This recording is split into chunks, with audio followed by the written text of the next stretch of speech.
Et si on pouvait imaginer une offre tellement, tellement bonne que les gens se sentiraient un peu bêtes de dire non. C'est un peu la promesse, assez folle d'ailleurs, du livre 100 000 offers d'Alex Hormozy. On va explorer ça ensemble aujourd'hui, voir un peu les stratégies qu'il propose. Lui, il a quand même bâti un business assez impressionnant là-dessus. L'idée, c'est vraiment de décortiquer comment on fait pour construire une offre, une proposition de valeur qui percute, quoi. Oui, c'est un sujet vraiment central parce que l'offre, c'est le cœur de la transaction en fait. Et le livre fait bien la différence entre une offre, on va dire, standard, un peu classique, et ce qu'il appelle une offre fracassante. Celle qui est censée mettre KO la concurrence. D'accord. Alors rentrons direct dedans. Un premier point qui semble super important dans ce livre, c'est cette idée de ne pas être une commodité.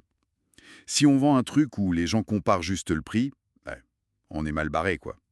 Faut vendre sur la valeur unique. Exactement, c'est ça. L'offre fracassante, ou grand slam offer comme il dit, elle est pensée pour être difficile à comparer. Elle mélange plusieurs choses. Une promotion qui attire, une valeur perçue comme immense par le client, un prix qui du coup se justifie, une garantie très forte pour que le client se sente en sécurité, et puis une structure de prix, un modèle tarifaire malin quoi. Le livre donne un exemple assez parlant avec une agence de pub. Il passe d'une offre classique, frais de départ, mensualité, où d'ailleurs il perdait de l'argent au début sur l'acquisition client, à une offre fracassante. Là, c'était des frais uniques, plus élevés, certes, mais plus de mensualité. Et surtout, paiement seulement si le prospect venait vraiment au rendez-vous. Avec une garantie de résultat, des bonus, radicalement différents. Tout à fait.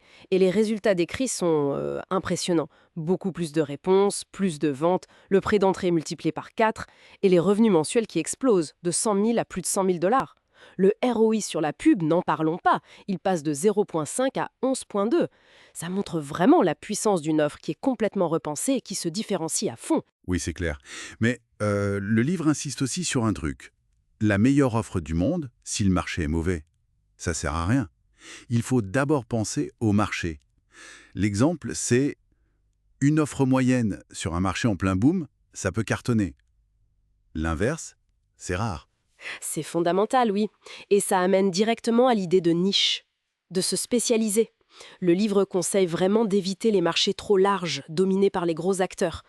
Plus on cible finement, genre pas juste perdre du poids, mais perte de poids pour jeunes mamans, et même pour jeunes mamans qui font du keto, par exemple, plus c'est facile de créer une offre super pertinente, et du coup on échappe à la bataille juste sur le prix. L'équation de la valeur. Valeur égale résultat rêvé fois probabilité perçue de succès, divisé par délai d'attente fois effort et sacrifice. L'idée, c'est donc de booster le haut, le numérateur, et de réduire le bas, le dénominateur. C'est exactement ça. Il faut amplifier le rêve du client et sa confiance qu'il va y arriver avec notre aide. Et en même temps réduire le temps qu'il pense devoir attendre et l'effort, les sacrifices qu'il imagine devoir faire. Ce qui est intéressant, c'est que Hormozzi dit que la perception de l'effort ou du temps, on peut la diminuer avec des astuces.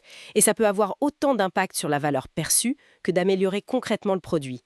Il donne l'exemple du miroir dans l'ascenseur. Ah oui, pour que l'attente paraisse moins longue. Voilà, donc l'astuce est souvent dans la perception. Donc c'est beaucoup une question de présentation, de communication de l'offre, plus que du produit lui-même. En grande partie, oui. Augmenter la valeur perçue. Pour la construire, le livre suggère une méthode.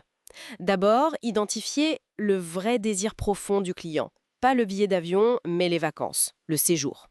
Ensuite, lister tous les obstacles, tous les problèmes du client pour atteindre ce désir.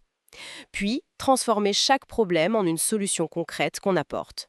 Choisir comment on délivre cette solution. On fait pour le client, on fait avec lui, il fait lui-même avec nos outils. Et à la fin, on élague.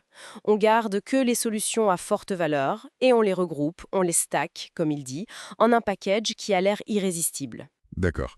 Et après avoir fait ça, on peut encore ajouter des accélérateurs psychologiques. Exactement. C'est là qu'interviennent la rareté, le nombre de places ou de produits limités, mais de façon éthique et réelle. L'urgence, une date limite pour profiter de l'offre ou d'un bonus. Les bonus, justement. Ajouter des choses gratuites qui ont de la valeur. Souvent, la valeur perçue des bonus additionnés peut même dépasser celle de l'offre principale. Et puis, les garanties, très important. Inverser le risque pour le client. Ça peut être inconditionnel, conditionnel, basé sur la performance. Il faut être créatif là-dessus, j'imagine. Mais est-ce qu'une garantie trop belle, ça ne peut pas faire fuir un lance, rendre l'offre suspecte? C'est une bonne question. L'idée, c'est d'être spécifique et créatif dans la garantie, qu'elle soit forte, mais crédible et directement liée au résultat qu'on promet. Et pour finir, le nom de l'offre.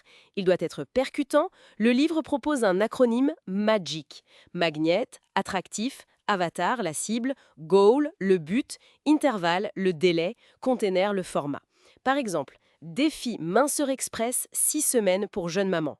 C'est clair, c'est précis. Ok, donc si je résume, pour créer une offre qui cartonne selon ce livre, le secret, c'est pas tant de baisser le prix que d'augmenter massivement la valeur perçue, en se focalisant sur le rêve du client et en levant tous ses freins, le temps, l'effort et le risque. C'est tout à fait ça. C'est vraiment le message principal. D'ailleurs, il faut savoir que c'est le premier livre d'une série. Le suivant, apparemment, se concentre sur comment amener des prospects, générer des leads pour ces offres, justement. Intéressant de voir la suite alors. Bon, une dernière petite réflexion pour nos auditeurs. Sans changer le produit ou le service de base, juste en repensant l'offre, en se concentrant sur comment réduire drastiquement le temps d'attente perçu et l'effort perçu par le client. Comment est-ce que ça pourrait déjà transformer radicalement son attrait? Une piste à creuser peut-être?